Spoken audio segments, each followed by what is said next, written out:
Assalamualaikum warahmatillahi wabarakatuh, sahabat-sahabat semua, khususan siswa-siswi semua. Pada kesempatan kali ini saya akan mempraktekkan satu uji coba tentang listrik untuk membimbing siswa-siswi kita semua agar kita jangan terkecoh.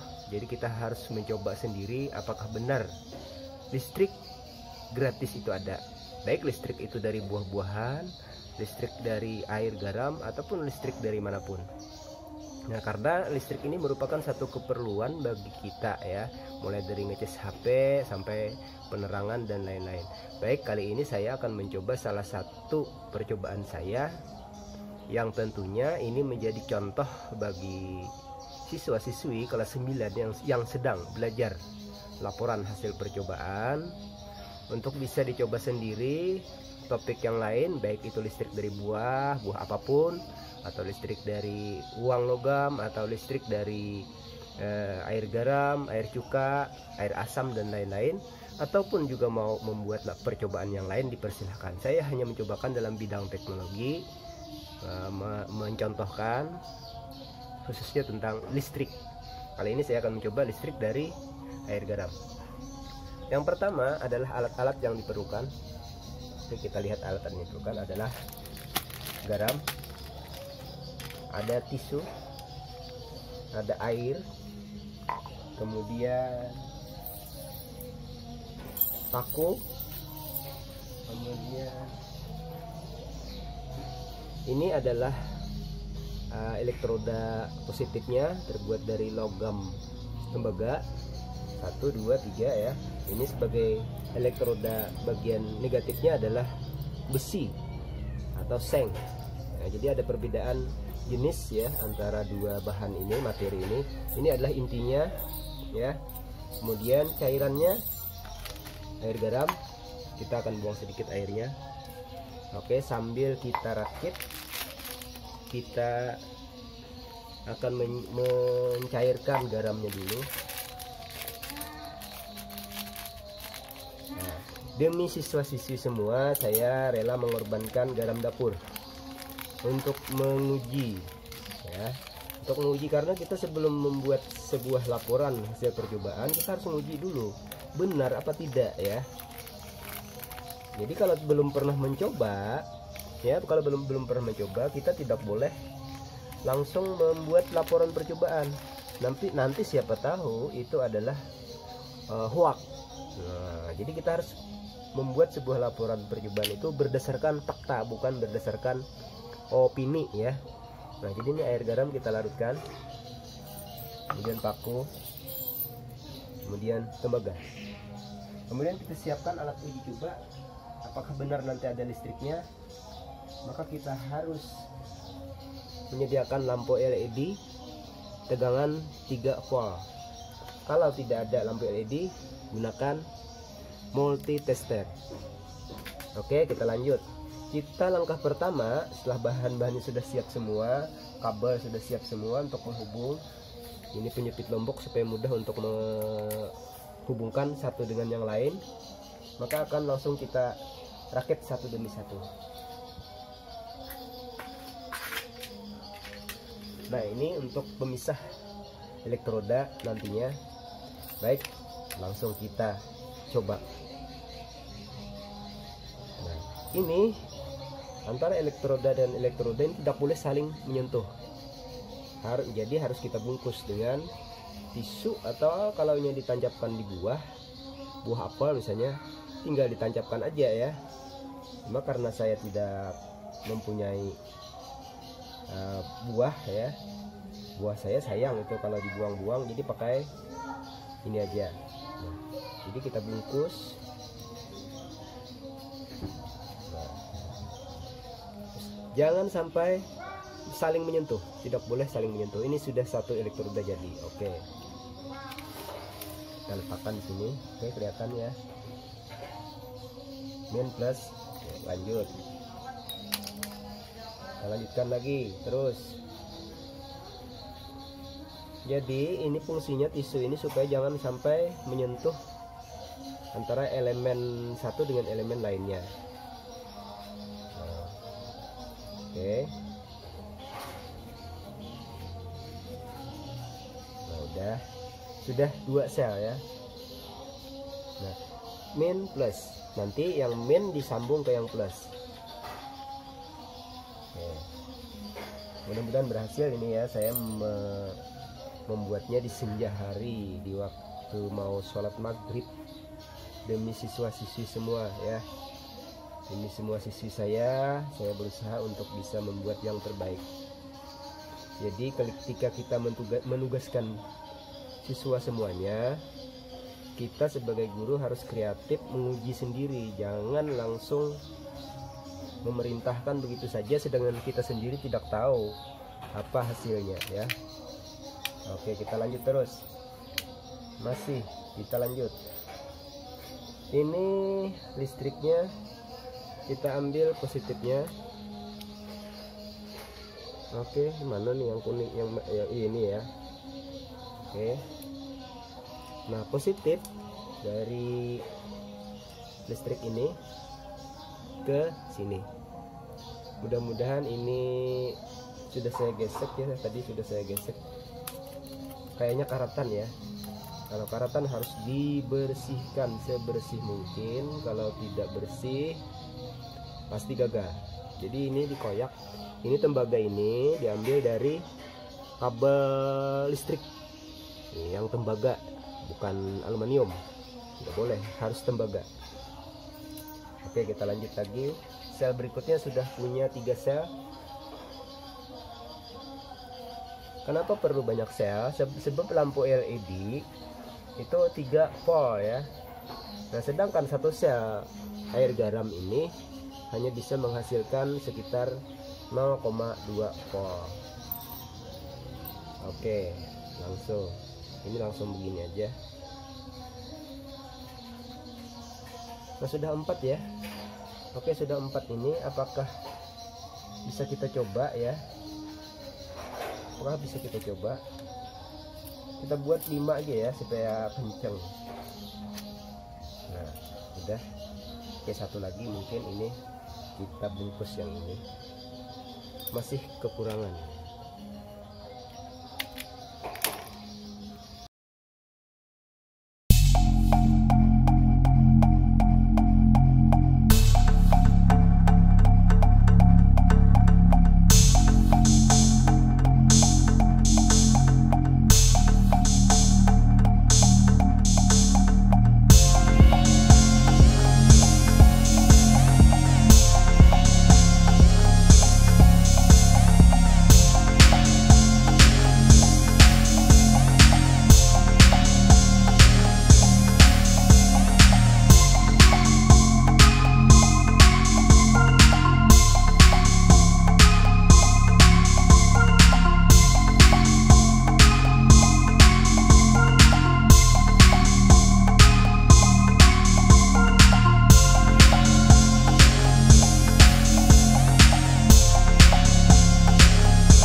listriknya juga tidak boleh saling terhubung.